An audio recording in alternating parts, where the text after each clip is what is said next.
জেহাদী সন্দেহত গুৱাহাটী ফটাচিল আমবাৰীৰ পৰা আটক আমজদ আজমল হুছেইন নামৰ এজন লোক। গোৱালপাৰা আৰক্ষীয়ে ফটাচিল আৰক্ষীৰ সহযোগত আমজদ আজমল হুছেইনক নিজ গৃহৰ পৰা আটক কৰে। আটকাধীন জেহাদীজনক গোৱালপাৰাৰ এক বিশেষ স্থানত ৰাখি সোধা-পোছা চলাইছে। এই সন্দৰ্ভত আৰক্ষী অধীক্ষকে কোনো মন্তব্য এতিয়ালৈ দিয়া নাই।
শুনক, বুজক, হওক সচেতন।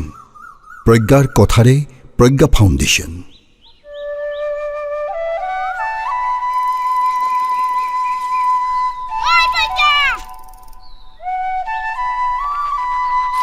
নগেন, ল'ৰাক নতুন চোলা পিন্ধাই ক'ৰ পৰা আহিলি?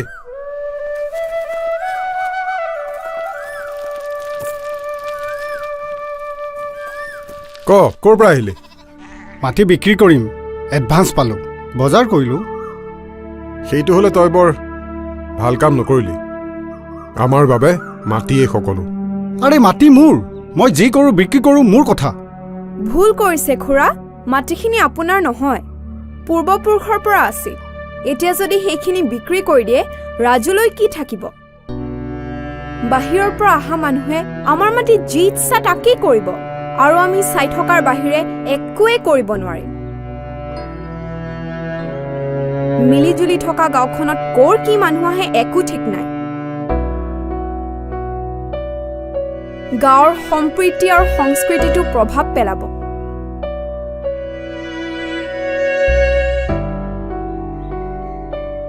বুজিলোঁ, এডভান্স ঘূৰাই দিম, মাটি বিক্ৰী নকৰোঁ। ভূমি বিক্ৰীৰ বাবে নহয়, এতিয়া আপোনাৰ সন্মান আপোনাৰ হাতত। প্ৰজ্ঞা ফাউণ্ডেশ্যনৰ জনজাগৰণ অভিযান, মানৱ নিৰ্মাণ, ৰাষ্ট্ৰ নিৰ্মাণ।